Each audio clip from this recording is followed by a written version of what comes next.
Assalamualaikum warahmatullahi wabarakatuh. Bagaimana kabarnya anak-anak? Masih tetap berpuasa ya? Semangat!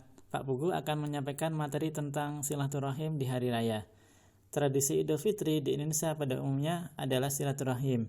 Selama masa-masa awal bulan Syawal, banyak orang mudik ke kampung halaman untuk menjaga silaturahim dengan sanak kerabat dan tenaga kampung.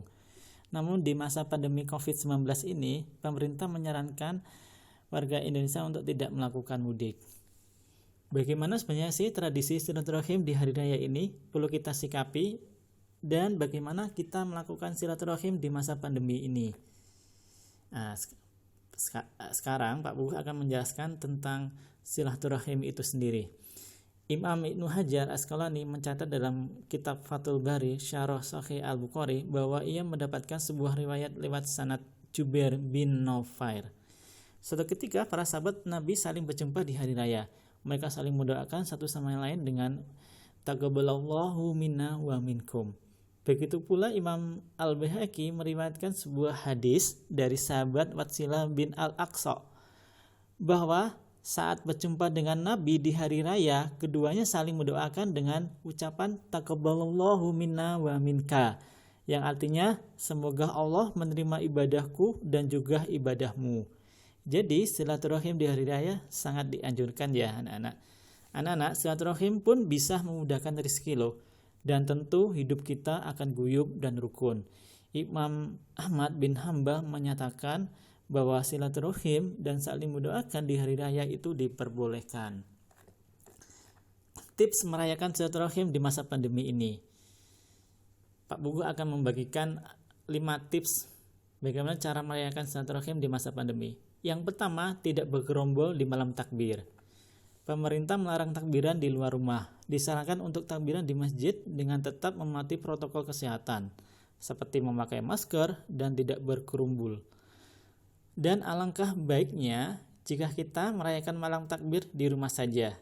Selain lebih aman, mengemakan takbir, tahmid, dan tahlil saat malam Idul Fitri di rumah juga bisa lebih nikmat.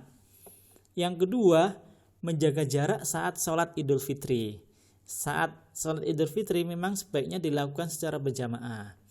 Jika kamu ingin melakukan di masjid, mushola, tanah lapang, berikut panduannya. Yang pertama, cuci tangan dengan sabun serta air mengalir. Yang kedua, berwudulah dari rumah agar tidak perlu berkerumun di tempat wudhu umum. Gunakan masker dengan benar. Keempat, lakukan pengecekan suhu tubuh. Yang kelima, pastikan pelaksana salat Id mengikuti aturan untuk memperpendek bacaan sholat dan mempersingkat pelaksanaan khutbah. Kemudian jaga jarak setidaknya 1,5 meter dengan orang lain. Kemudian patuhi pengaturan shaf dengan jarak sekitar 1,5 sampai 2 meter.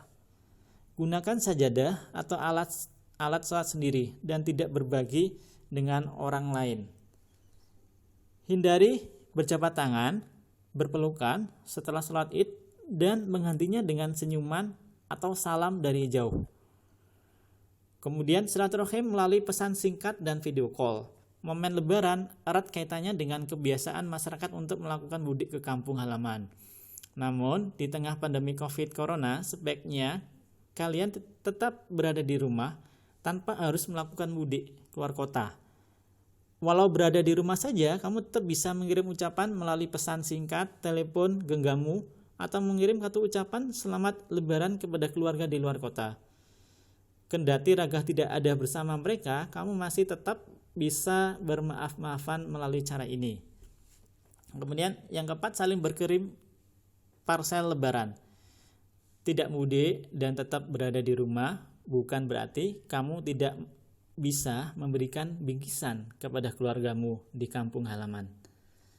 Untuk memberikan kado dan kue kering kepada mereka, kamu bisa memesan parsel Lebaran secara online atau membuatnya sendiri, kemudian mengirimkan melalui jasa kurir.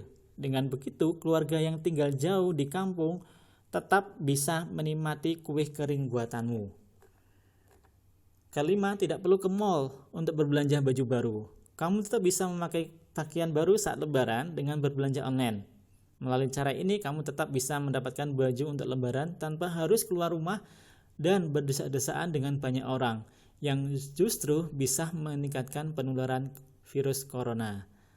Dengan menerapkan 5 tips aman merayakan Lebaran saat pandemi COVID-19, kamu dan keluargamu tetap bisa bersilaturahim dengan penuh bahagia, rasa syukur, namun tetap terlindungi dari virus corona.